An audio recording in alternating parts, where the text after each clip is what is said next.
Welcome everyone, and thank you for joining us for this readout of the ICANN79 Community Forum that was held from the 2nd to the 7th of March in San Juan, Puerto Rico. My name is Annaliese Williams. I'm Specialist Advisor in auDA's Internet Governance and Policy team, and I'd like to start today by acknowledging the traditional custodians of the lands on which I'm coming to you from today, the original home of the Ngunnawal peoples, and I'd like to pay my respect to their elders past and present. I also acknowledge Aboriginal and Torres Strait Islander peoples as the first people to innovate and use technology on this land, and to do so over many millennia, a knowledge upon which we continue to build today. Please note that this session is being recorded. So for those who may not be aware, ICANN is the multi-stakeholder not-for-profit organisation that coordinates the domain name system globally. And it's made up of various different constituent groups which contribute to the decisions that are made by ICANN's board. There are 3 supporting organisations representing organisations that deal with IP addresses, generic top-level domains, and country code top-level domains. And there are 4 advisory committees representing governments, root server operators, technical security experts, and internet end users. And joining me today are some of the representatives of some of these groups who've agreed to share a bit about the highlights from their group, from their perspective from ICANN79. Joining me today are Ian Sheldon, Australia's representative on ICANN's Governmental Advisory Committee, Cheryl Langdon-Orr from the At-Large Community, Ram Mohan, Chair of ICANN's Security and Stability Advisory Committee, Thomas Rickett, ccNSO Council, and I will be providing an update from the ccNSO. So for today's webinars, each of the speakers will just be invited to give a short readout, and then we'll have a Q&A session after all of our speakers have provided their report. And we will, of course, welcome questions via the Zoom Q&A tab. And just a reminder to all speakers again that we do have a broad audience attending, to please minimise the use of acronyms where possible, or to just briefly explain what the acronym is in the first time you use it. Someone from the auDA staff will also pop in the ICANN acronym guide just in case it's useful. But our first speaker today is Ian Sheldon. Ian, over to you. Thanks, Annaliese. I'll do my best with the acronyms. My name's Ian Sheldon. I'm from the Department of Infrastructure, and I am the Director of the Internet Governance team, as well as Australia's GAC representative. So the GAC is the Governmental Advisory Committee. Thanks again to auDA for convening this readout. I think it's always there's always a lot on across the ICANN week, and it's always fantastic to get together with the local community to have a bit of a readout and talk about some of the big topics that we explored over in San Juan. So I think overall the GAC had a pretty good week. We tried a couple new things, and all things considered, we had a pretty cordial and collaborative meeting.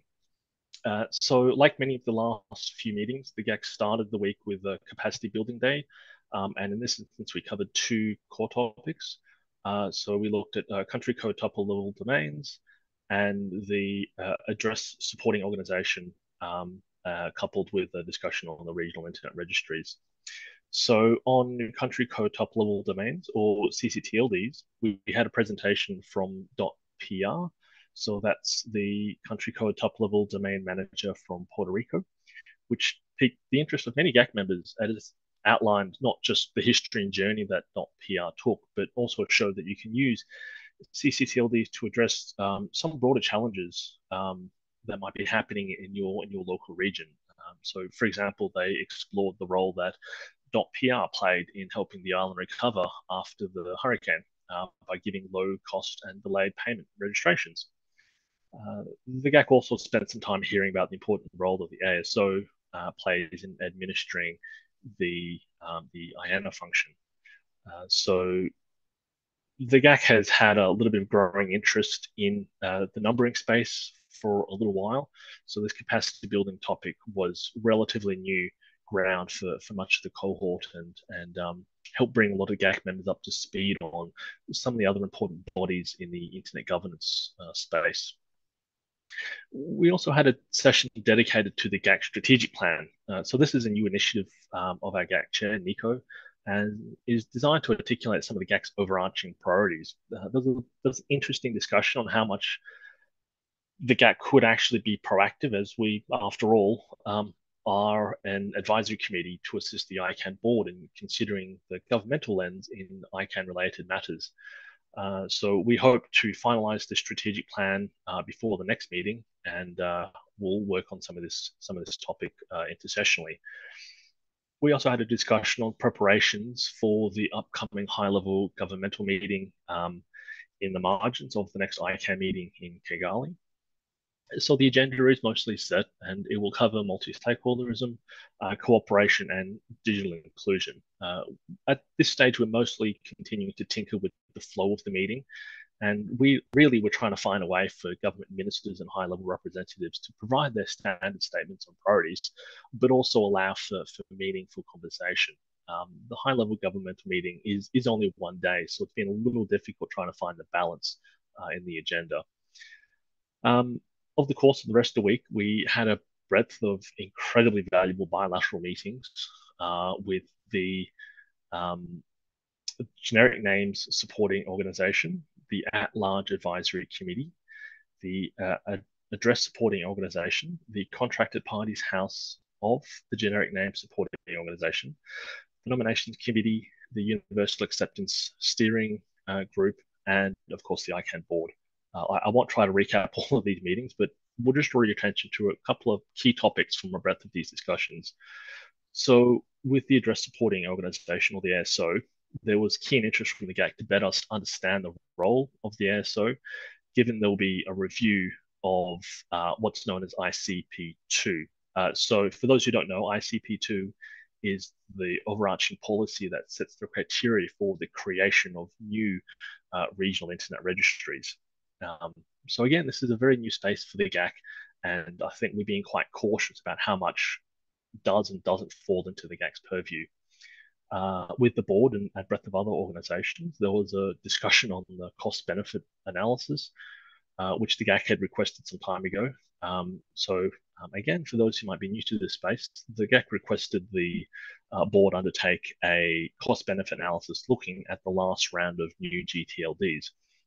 So essentially, there was a mutual understanding that given a lot of time had passed since the last round of GTLDs, the value of undertaking a comprehensive and independent analysis was going to be of less immediate utility.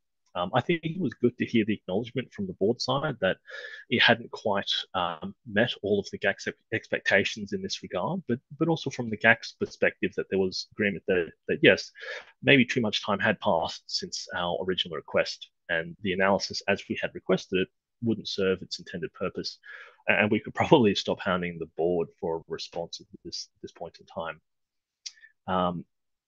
There was also a little bit of a discussion about the importance of transparency in policy development processes. So this was a very important topic for the GAC, as it strikes to the very core of the multi-stakeholder driven policy process, and it's something the GAC believes should apply to all policy development processes that occur at ICANN. This was underscored in the letter that our GAC chair sent to the board last month. And finally, we had it was good to connect to other constituencies on the registry voluntary commitments and public interest commitments issue. I think there's a general reluctance from the GAC to amend the ICANN bylaws to accommodate some of this in the next round. And the issue for the GAC comes back to what should and shouldn't constitute content moderation. So it was definitely useful for the GAC to hear from other constituencies on this issue as we consider our collective position. Each of the bilats were incredibly valuable. We always appreciate the time other parts of ICANN community take to prepare and engage with the GAC. And evidently, many of the GAC feel the same way. And so we also experimented with a new session format, an open mic listening session. So we'd heard from other communities that the GAC was a little bit difficult to talk to when they had challenges in finding opportunities to come ask questions. So this was a block of time set aside for anybody from the ICANN community to come and engage with the GAC. The session itself didn't quite go as planned. Of the prepared 5 speakers from the community, we only had 2 take the mic. So the GAC mostly ended up speaking to itself for the better part of an hour. It was good to learn about. I mean, having said that, it was good to learn about some of the broader internet governance meetings happening over the course of the year.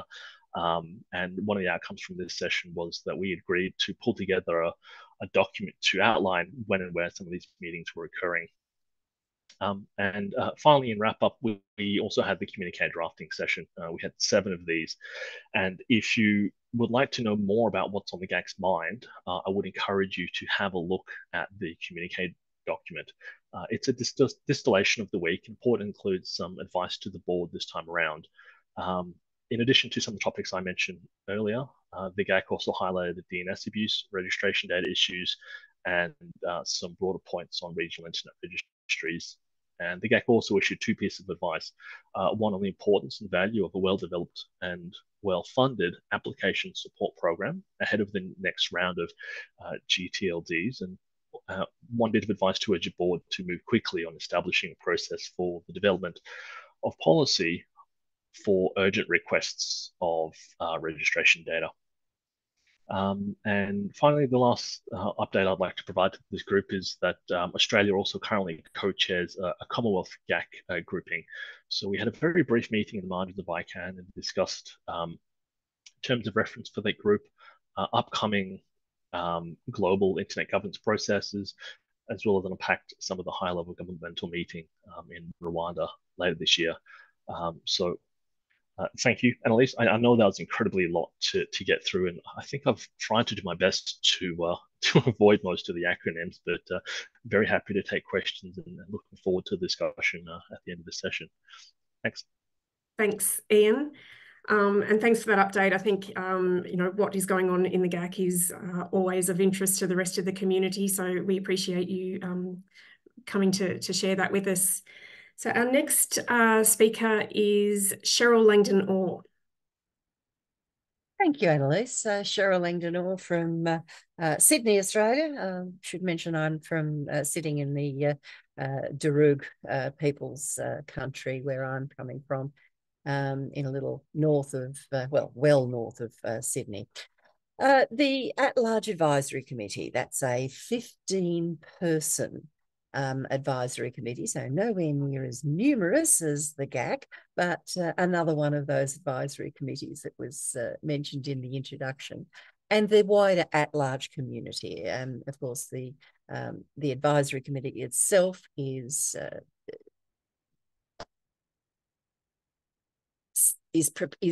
delivered out of the wider at-large community.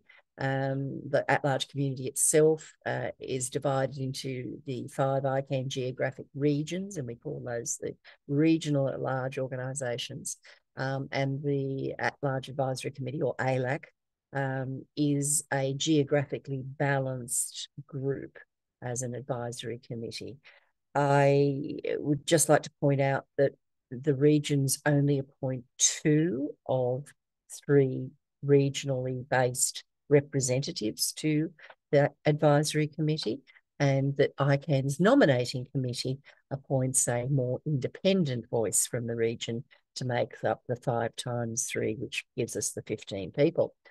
However, with that quick background on who I am, or at least where I'm coming from in the world of ICANN at the moment, we had another very, very busy and very engaged set of sessions in San Juan and Puerto Rico last week.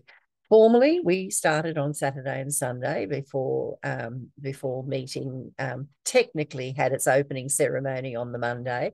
But we should note that many members in attendance from the at-large community had actually been there for quite a few days before, either in leadership training or for several days of what was known as the NASIG, or North American School of Internet Governance. And so it was almost, you know, a week gone before the week started for many of the folks attending. we had a very interesting and to be continued strategic session focusing on metrics. Now, don't all yawn.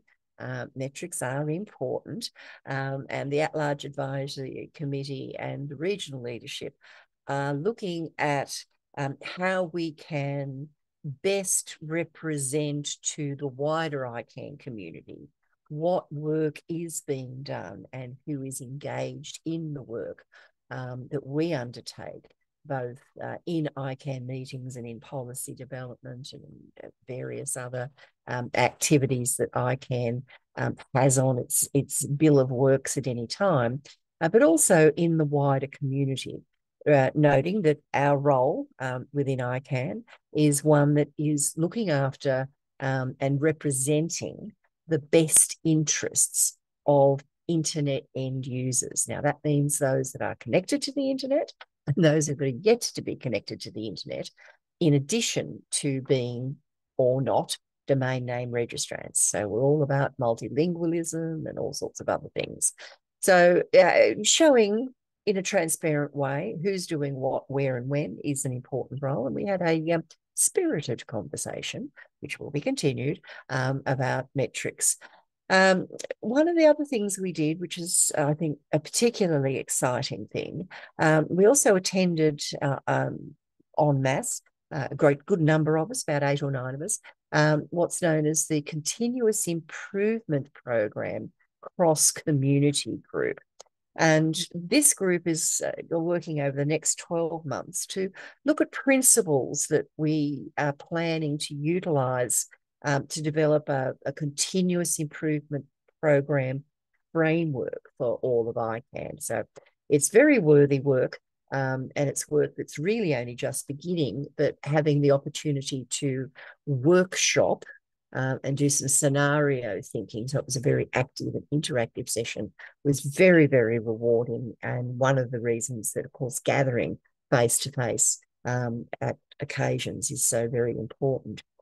We also held 2 at-large plenaries. There were other plenaries during the whole of the meeting week, but we held 2 plenaries, which were both very well attended.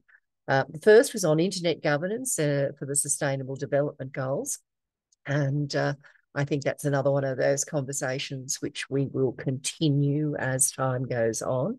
And the second was one that I thought was particularly interesting, considering the other conversations going on in other rooms. And that was one on building trust on the internet through registrant verification. So who registrants actually are and how we find out who they are is a hot topic in ICANN, has been since the year dot. And this is just another layer of that work. We held bilaterals, as you heard from Ian, with the Government Advisory Committee, but also with the Government Advisory Committee's Public Safety Working Group. And that's a very important interaction that we truly value between our 2 advisory committees. We also held bilaterals with the Security and Stability Advisory Committee, another advisory committee. And then just to make it interesting, we dashed out from the advisory committee world and we held a bilateral with the not-for-profit organisations constituency, part of the non-contracted party house in the generic name support organisation, that part that's interested in all things in the generic top-level domain space. Had several policy sessions, surprisingly enough, focusing on the next round of new names and the applicant guidebook issues, which are out for public comment at the moment. But we also took a very particular interest in work on the applicant support handbook, which is part of this new names process, which we trust, along with the GAC, if it is in fact instigated properly and funded appropriately, as Ian said, which was the basis of their advice, if that happens this time round, should allow us to have greater diversity and more underserved areas of the globe at least have the opportunity to take advantage of top-level names in this next round coming. We had the usual African or African Regional at Large organisation and AFRI ICANN meeting. That's something that's held every time ICANN has a meeting. But each of the other 4 regional large organisations also had their own space meeting. And I was delighted to see auDA team well and truly in the APAC space meeting. So I think that was quite rewarding and went very well. Finally, just to note, because we were in North America, the North American regional large organisation also held a town hall meeting, which was, again, very well attended. And they had a very, very nice networking event up on the roof. And last but by no means least, we supported, as we always do, the session that the domain name system, the DNS women, an ad hoc organisation that was born out of 5 of us grumbling about not knowing enough about each other back in 2009 in Sydney. And we also held a networking event with the DNS women, which is more than just women. I'll hasten to add all sorts of people could turn up. And of course, that we were lucky enough to have the fantastic band known as Gems, which were doing their evening session after ours.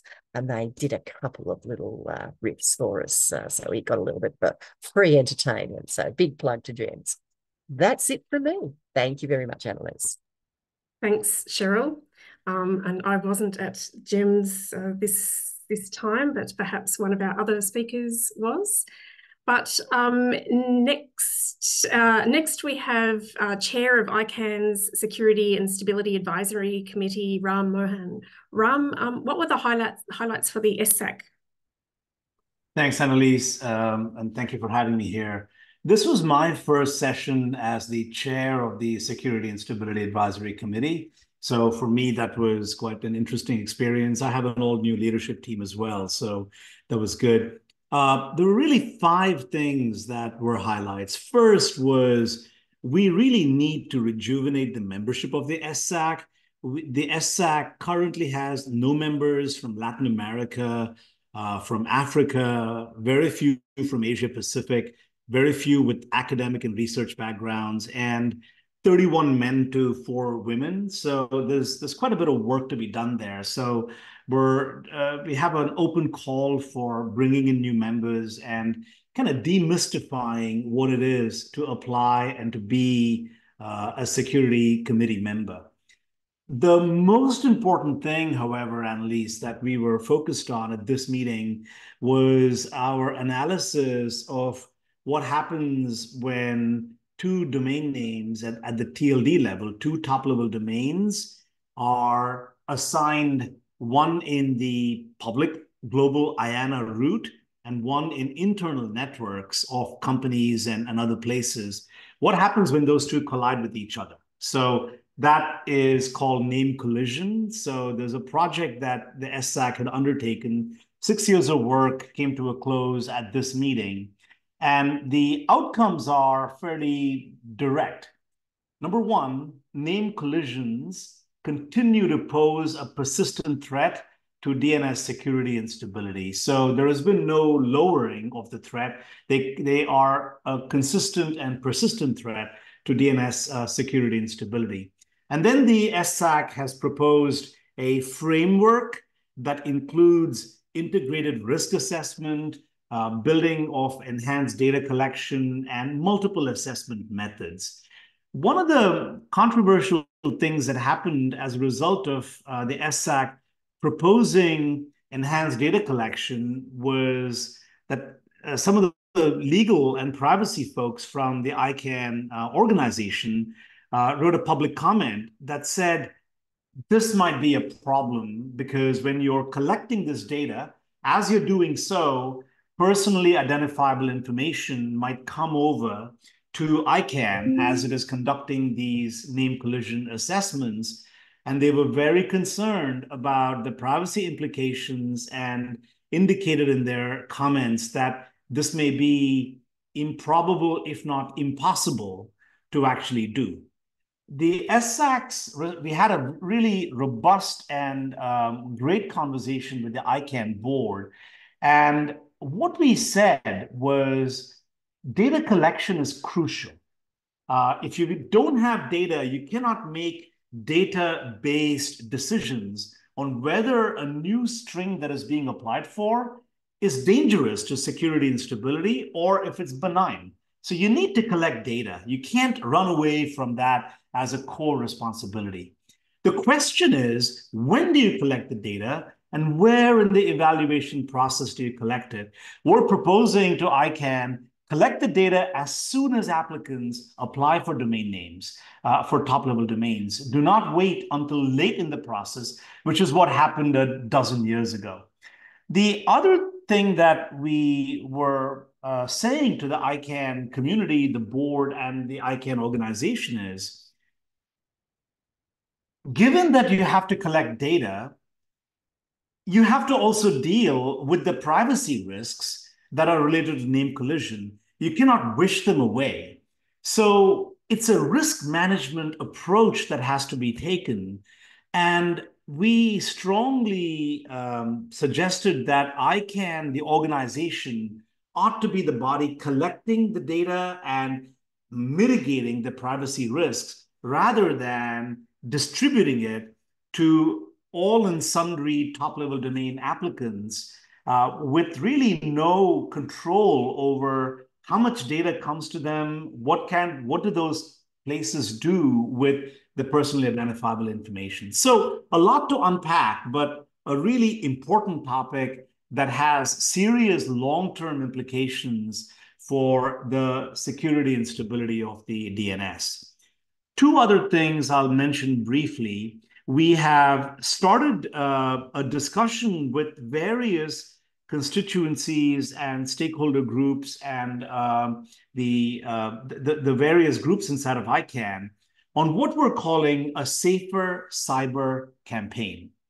And this is driven by the realization that it used to be that internet was infrastructure. Now, cybersecurity is infrastructure. Governments all around the world recognize that cybersecurity is infrastructure. And so we're starting to work with various ICANN communities to figure out how to effectively collaborate to reach diverse audiences with a focus on curating and disseminating the most impactful DNS security information that allows users, administrators to secure their systems, secure their credentials, and really build better cyber hygiene.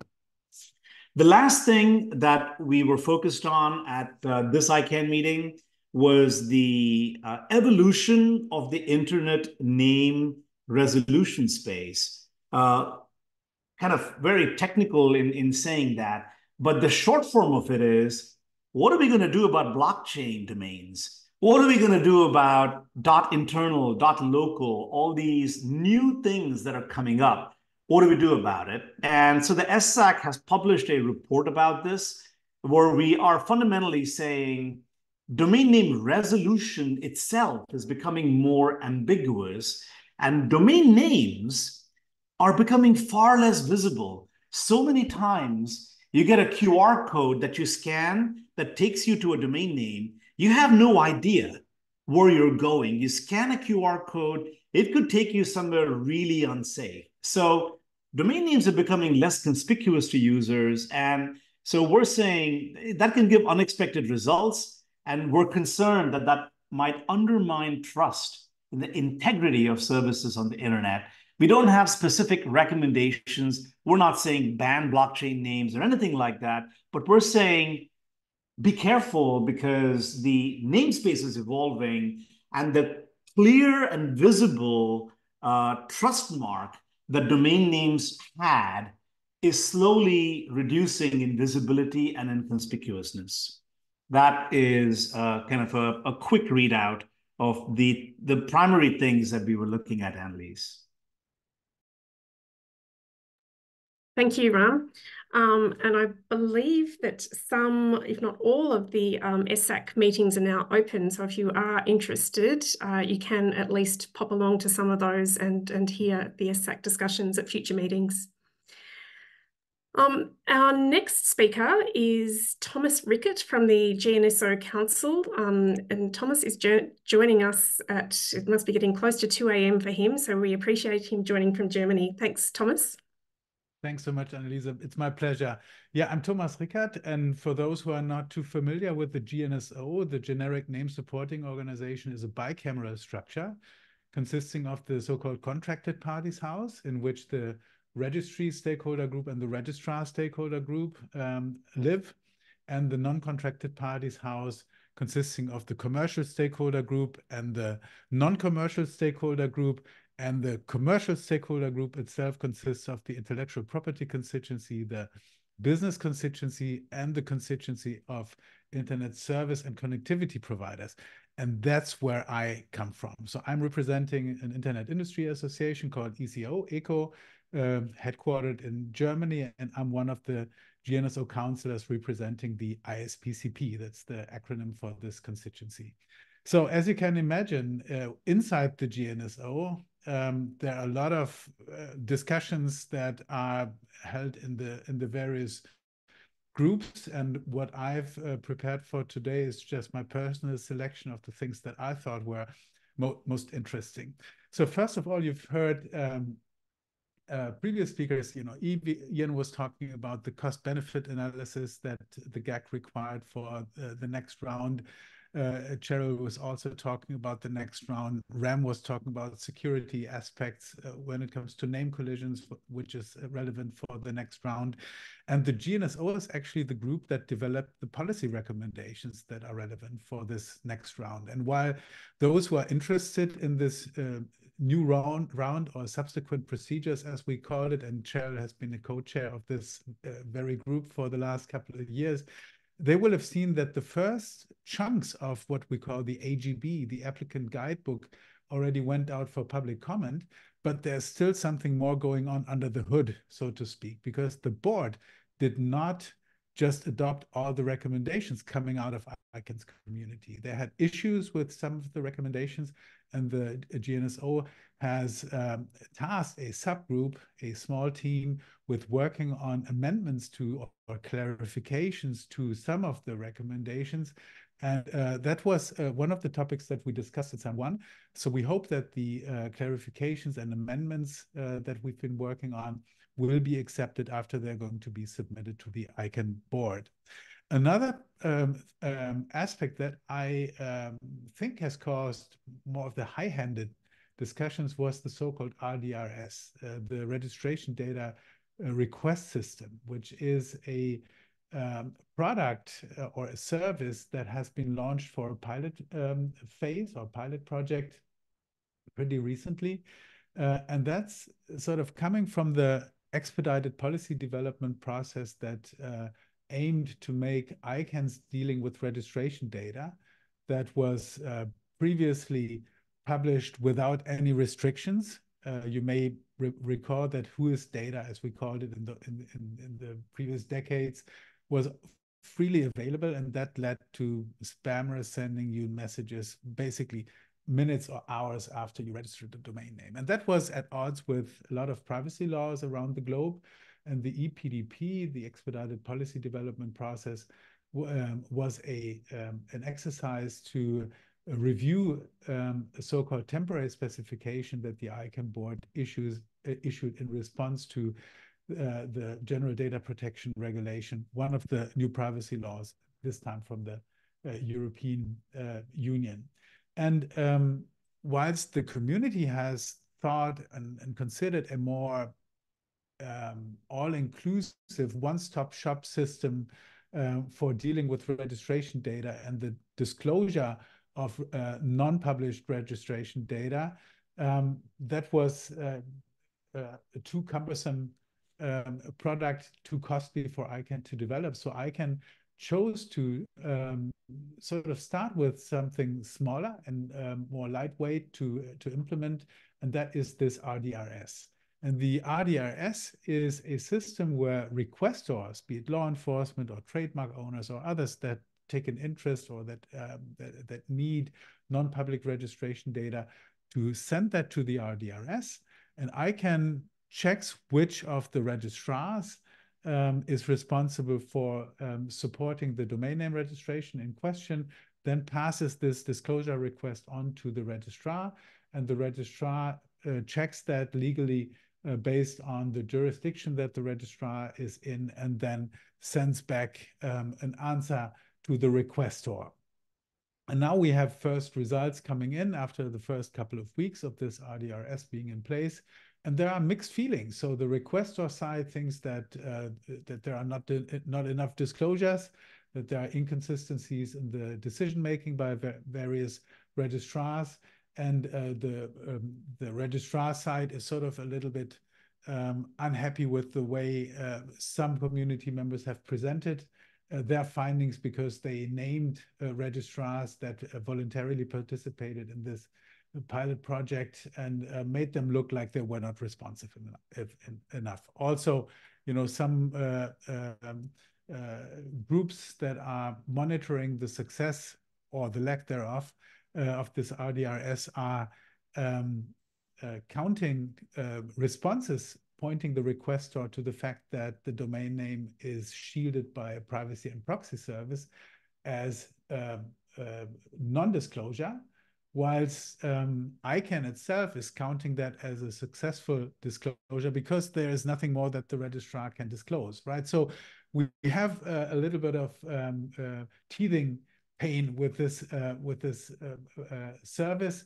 We hope that auDA and its community will, as far as GTLDs are concerned, will support the promotion of this pilot project, because ultimately, if it proves to be successful, it becomes a pretty powerful resource at the global level to facilitate the disclosure of non-public registration data in full compliance with applicable privacy laws.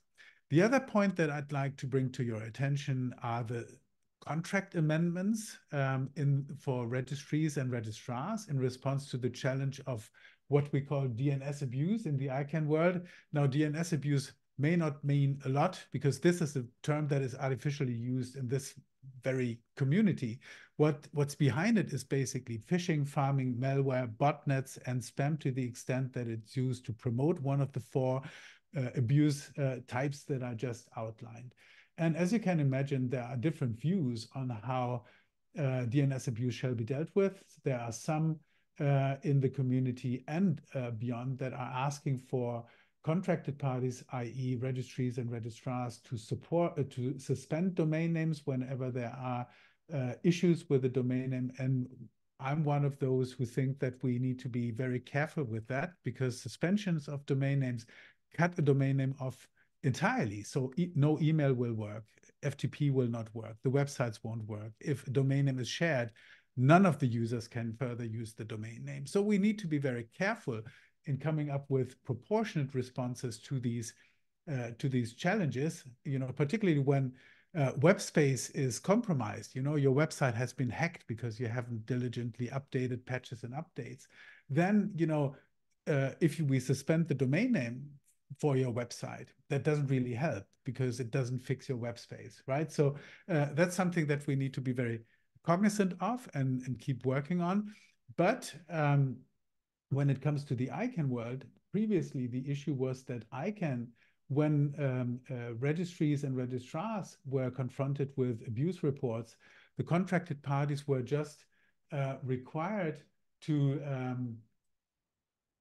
take reasonable and prompt steps to investigate and respond appropriately to any reports of abuse. But the previous language in the registrar and registry contracts with ICANN, they were not forced to take any mitigating measures. And that led to a situation where you had the good corporate citizen registries and registrars that would respond, even though ICANN's contract language would not require them to do so. And you would have a bucket of those that would just not respond. And it were the registries and registrars themselves that asked for a change of their contracts with ICANN in order to enable the ICANN compliance team to actually require the non-responsive registries and registrars to take action on instances of DNS abuse. That's a huge milestone, and these contract amendments will enter into force on the 4th of April, so it's only a couple of days away. but the discussions are already going on in the background, how we can measure that abuse is actually getting mitigated with these contract amendments. And therefore, if you're part of these discussions, just remember that what these contract amendments do is not mitigate or lower the abuse level, but it will equip ICANN compliance with a not a blunt instrument, but with a tool to go after non-responsive contracted parties. And therefore, we have to make sure that we manage the expectations, because abuse might still go up. But what we should look into is see whether registries and registrars that have previously been non-responsive to abuse reports actually become more responsive, whether ICANN compliance is actually escalating cases against those registrars, and whether ultimately bad actors, bad registrars are getting de-accredited so that they can't be further making business in this ecosystem. And lastly, if I may, I'd like to touch upon one new piece of regulation that's coming out of the EU, and that is NIS2. That's a directive dealing with network and information system security. And it's, I think, unprecedented that this directive that's currently in the process of being transposed into member state law in the EU has something in it, one article dedicated to registration data. So there are tasks in it for registries and registrars to maintain a database of accurate registration data. They are required to verify certain data elements. They are required to publish certain data elements that are not personal data or personal identifiable data. And they are required to respond to disclosure requests from legitimate access seekers. And the reason why I'm mentioning this is because we have some in the ICANN community that challenge ICANN, that ask ICANN, and particularly the ICANN board, to start policy development processes to bring about changes in response to NIS2, so that ICANN's requirements mirror the European lawmakers' requirements. And all of you should know that this poses a threat to ICANN and the way ICANN works, because we do know, and I'm sure that Ian will be able to speak to this, we know that several national lawmakers have refrained from regulating the space because they know that this is something that ICANN should be active in, and that where global policy shall be developed by ICANN's global multi-stakeholder community involving government, civil society, and different groups from the business sector.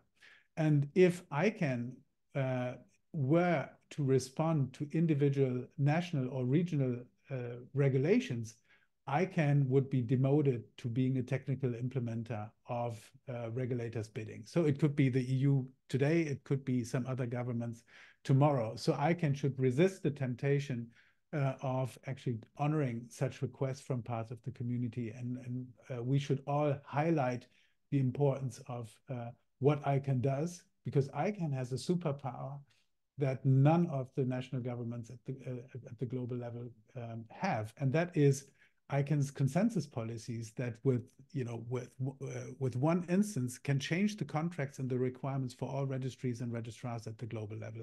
And that's nothing that that governments could ever do. So we should make sure that ICANN can shine within the narrow technical remit that it has, and that we shield that from overreach from regulators. So I hope that was not too wordy. Annaliese, back to you. Thanks, Thomas. Not too wordy at all. That was great. Thank you. And just a reminder that we do have the Q&A pod. If you have any questions, I will give a brief readout from the ccNSO, but we will be going to questions if there are any from the audience, and also if any of our speakers would like to ask questions of other speakers, that would also be very welcome as well. So briefly, the ccNSO, the country code name supporting organisation, is the part of the ICANN structure that was created for and by ccTLD managers, and it had a few interesting sessions. The one I found perhaps most interesting was the session on exploring whether there are any gaps in existing ccNSO policies. So unlike the GTLD world, ccTLDs, like the policies for ccTLDs are dealt with nationally.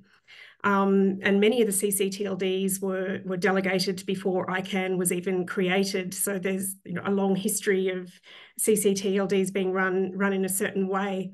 And the session on policy gaps explored some hypothetical scenarios involving a small fictional territory with a ccTLD that had always been managed by an individual. And the session participants were sort of invited to discuss or to consider what would happen in the event that the manager of this fictional ccTLD had informed IANA, the Internet Assigned Names Authority, that he wanted to retire, or alternatively that he died without making plans for the future management of the ccTLD. And so the session sort of discussed what can or should IANA do in these cases. And the inspiration for this session was a real life case where a ccTLD was delegated to the employee of a university who had died. And so there will be further discussions at ICANN80 and perhaps after that as well on this work, whether the existing ccNSO policies should be consolidated into a single document. There are a number of pieces of work over the years that have sought to define some of these issues and what should happen in these cases. But there is a small group within the ccNSO considering whether that should be guidance to make the current policies and processes easier to work with, and identifying perhaps the best ways to do this, or whether they should in fact be incorporated into a single document. So that piece of work I think will carry over to ICANN80 and probably beyond that as well. And some other highlights from the ccNSO. There's an Internet Governance Liaison Committee whose purpose is to encourage and facilitate the engagement of ccTLD managers in Internet governance processes and discussions, especially those taking place outside of ICANN, such as within the United Nations system. There are a few of those coming up now. We heard from ICANN's government engagement team about they've established a new mailing list to help stakeholders engage or keep up to date with issues relating to the review of the World Summit on the Information Society in 2025. And there was also a session on internet fragmentation in the ccNSO, which explored the perspectives of the ccTLD managers from .za and .br, as well as the African TLD organisation. And we also heard from ICANN staff and Bruna Martin dos Santos, who's been working on the Internet Governance Forum's policy network on internet fragmentation. So just to bring some of that work to the awareness of ccTLD managers who may not be engaged following those processes closely, and an opportunity to hear from ICANN staff on the priorities that ICANN places on internet fragmentation.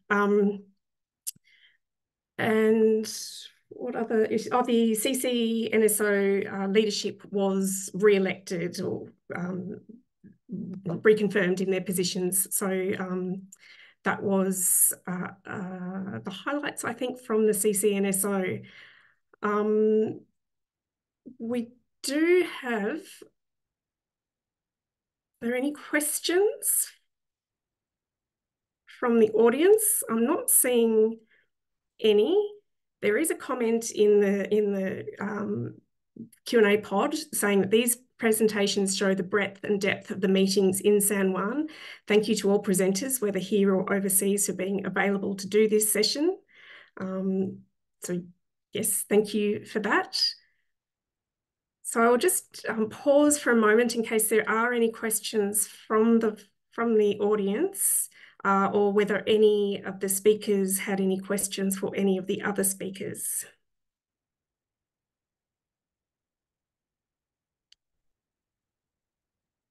Ian,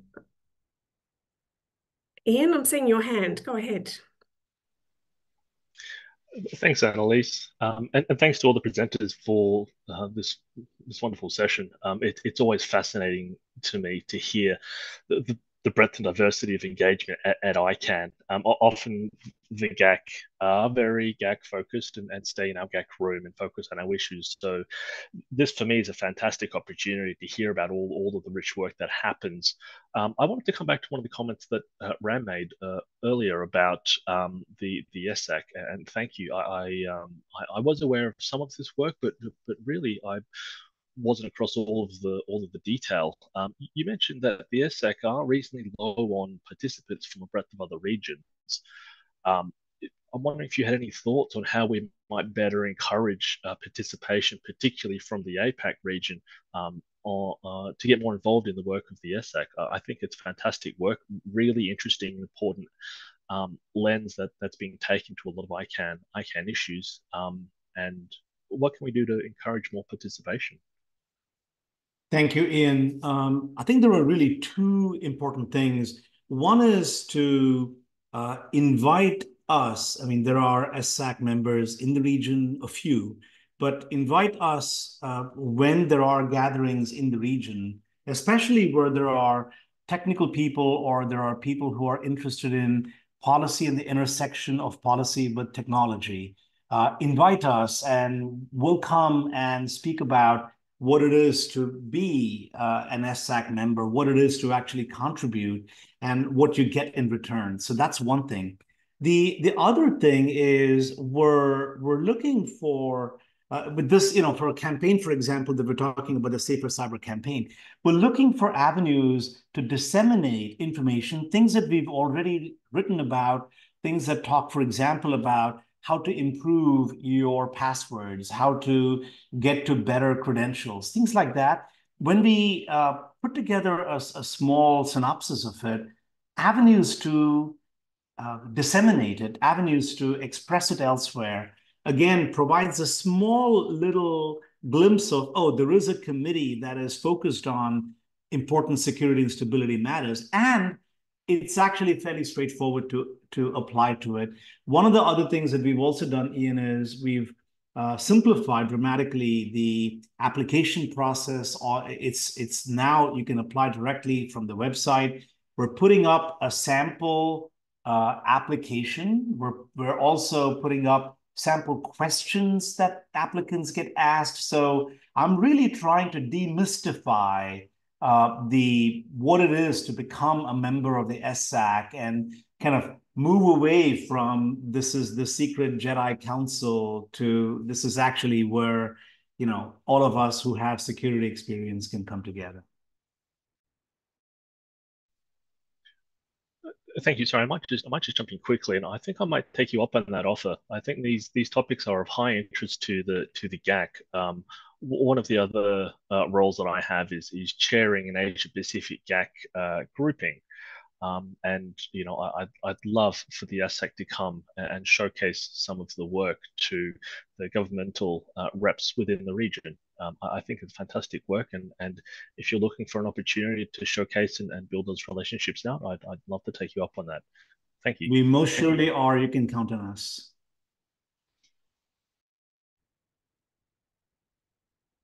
Thanks, Ram, and thanks, Ian. And just on your comment, Ian, about the opportunity for sharing across the communities. Again, thank you to all the speakers. This has been very useful. But just I wanted to go back to something you said in your presentation at the start about the GAC open mic not going perhaps as you had foreseen it going.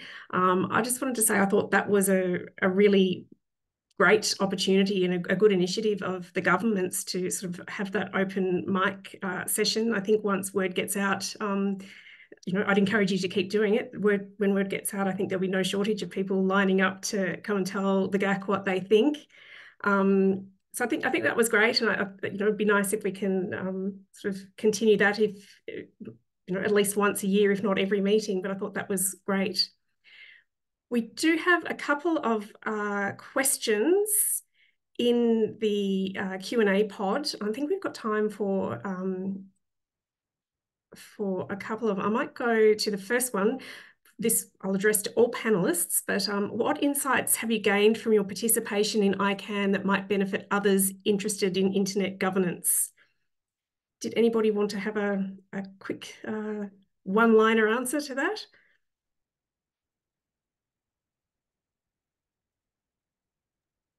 Don't ignore it.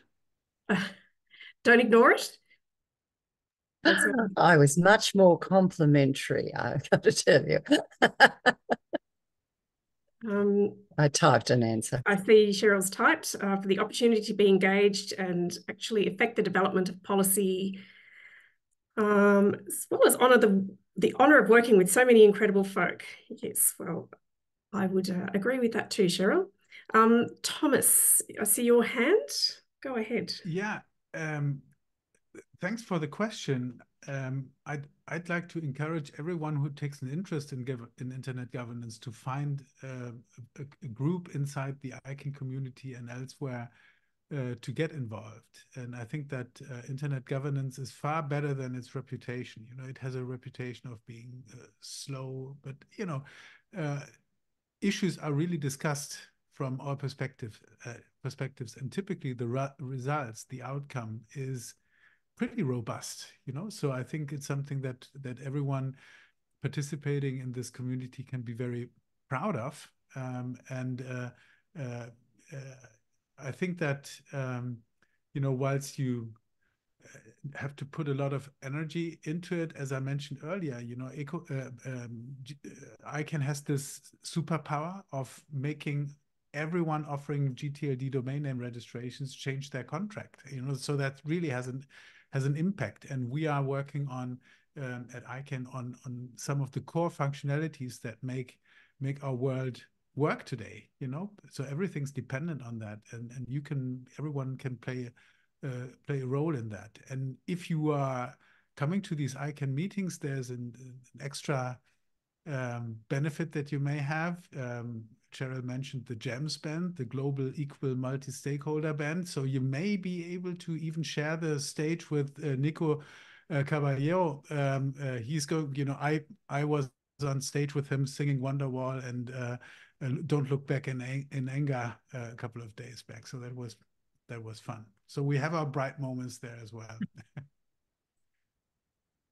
Thanks, Thomas. Yes, I think the music night is also another opportunity for getting to know people across the various communities as well. It's a highlight for many of us during the ICANN week. Unless there are any final comments or questions, and I don't think I see any, I might ask you all to join me in thanking all of our speakers, particularly those from the Northern Hemisphere. Ram and Thomas, we are keeping you from your evenings or the middle of the night, so thank you very much for that. And thank you to the others who perhaps have only recently landed home after a very long journey. And as always, if you're not already a member of auDA, please consider joining as a .au member to stay up to date and be involved with the Australian internet community. And you can do that via our website. And keep an eye on our website and social media for more upcoming events. And we will put out a recording of this webinar in a couple of days and send around an email with the link. So thank you all again, especially our speakers, and we hope to see you again soon. Thank you. Thanks for having me. Thank you. Bye-bye. Thank you.